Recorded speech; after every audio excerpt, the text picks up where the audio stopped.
No silêncio das ruas e nas marcas do tempo, existem histórias que insistem em viver. Histórias que não estão apenas nos livros, mas nos gestos, nas memórias e, sobretudo, na arte.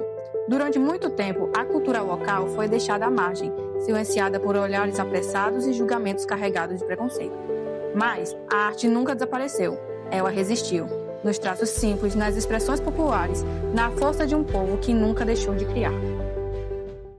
Eu sou Deime, sou aqui de Potiretama, nós estamos aqui na comunidade Caatingueirinha e hoje nós vamos falar um pouco sobre esse contexto histórico e cultural na nossa comunidade.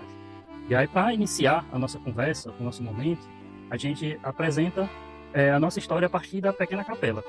Essa Pequena Capela, né, que dá origem à nossa comunidade, como vocês podem observar, ela é formada de um círculo ao redor da capela, mas ao redor principalmente da árvore, do pereiro, né, que está atrás da capela.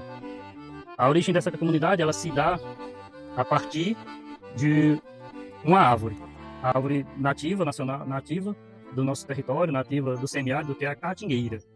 E aí, um certo período, né, um padre vinha celebrar uma missa na comunidade, que era a celebração para dar nome à comunidade. Ele vindo lá de Iracema, que antes nós pertencíamos à cidade de Iracema, e aí quando ele vinha no caminho, o seu Fusca deu problema embaixo de uma pequena caatingueira que estava muito verde, com muita sombra. Era uma caatingueira pequena. E aí nasce o nome Caatingueirinha, né? A árvore caatingueira pequena, Caatingueirinha. E aí, nessa vinda, né, nasce a comunidade. Quando a gente fala da cultura, por que é que nós temos tanto preconceito com a cultura, com quem faz a cultura, ou com essas questões culturais existentes no nosso município? A gente tem o preconceito como algo que é ignorância. Ignorância, às vezes, ela parte porque a pessoa não conhece algo, ou porque ela não quer conhecer. E a ignorância, ela parte também quando a pessoa ela não aceita a cultura da outra pessoa. Quando não aceita, a gente pode considerar um preconceito. Porque se você não aceita aquilo que a outra pessoa faz, que ela constrói, que ela está habitualmente vivenciando e vivendo naquela cultura daquele jeito, se você não aceita aquilo, isso é um preconceito.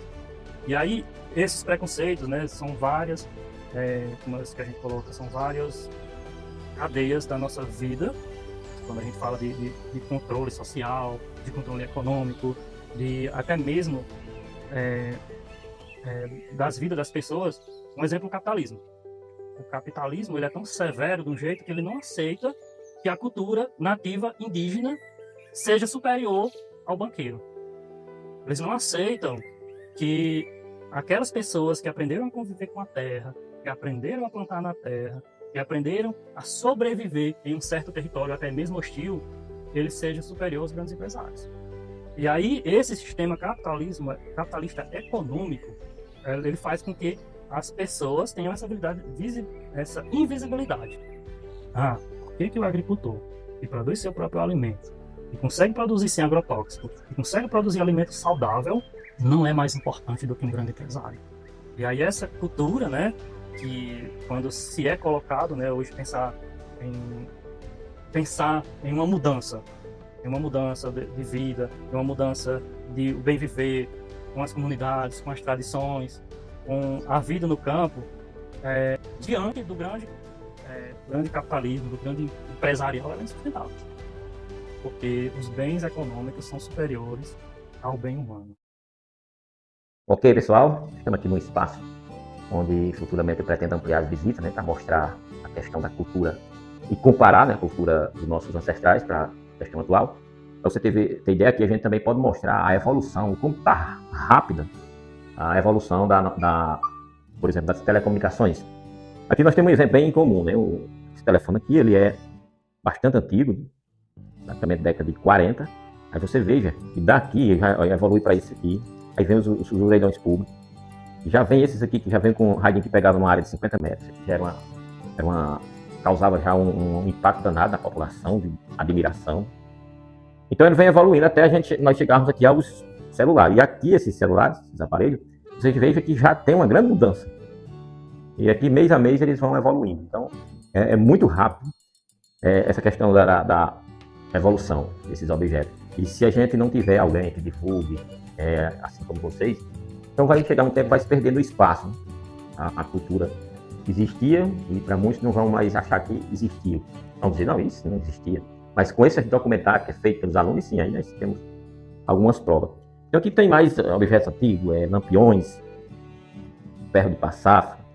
Você vê um ferro desse aqui, a dificuldade daquela época, além do peso, ter que botar brasa. Você ia passar muitas vezes uma roupa branca, caiu um carvão, sujava tudo. Aqui embaixo tem a parte da agricultura, que a gente vai separar ainda. De forma que já temos bastante coisa, né, para o pessoal visitar. Já conseguimos um alcance maior, já está em Brasília, nosso registro, né, hoje ele está registrado já no Ministério da Cultura, lá em Brasília. Então nós temos essas peças aqui, que estão mais recentes, mas nós temos coisas mais antigas. As mais antigas estão aqui, né, que é ligada ao nome da nossa cidade, Potiretama, né, que é nome indígena. E aqui nós temos a prova concreta de que realmente esses indígenas existiram por aqui. E temos os artefatos aqui como as machadinhas e os pilão indígenas. Então aí nós vamos ter também a galeria de fotos dos nossos países antigos, que muitos nem existem mais. E a gente tem o prazer de receber esse pessoal para que dê continuidade a esse projeto. Não fique esquecido, para que a gente tenha sempre lembrança do que passou, para a gente ver como era a vida naquela época, enquanto era difícil. Mas muita gente já achava que era uma grande tecnologia. Para você ter ideia, um objeto desse aqui, por exemplo, ele pertenceu já aqui a alguns alunos visitando, se encontra com uma bisneta do ex dessa televisão e viu o nome aqui e achou, reconheceu o nome do avô e perguntou, né? Então aí essa aluna já vai, ou o aluno já vai ver o quê? Que os familiares dela faz parte da história aqui do município através do objeto, contado através do objeto, porque ainda existe. Se não existisse, não tinha mais ninguém como a gente dizer. Ah, não pertenceu. Fulano, morou em tal canto, tem história dele aqui. E aí, exatamente, o objetivo é esse, mostrar a história do povo do município, através desse objeto. Aqui a gente recebeu já o pessoal da UFC, já tiveram aqui também. O André Campe nem se fala, que vem sempre visitar. E agora a gente vai sair para divulgação no Rio Grande do Norte aí, para começar a receber visitantes lá também.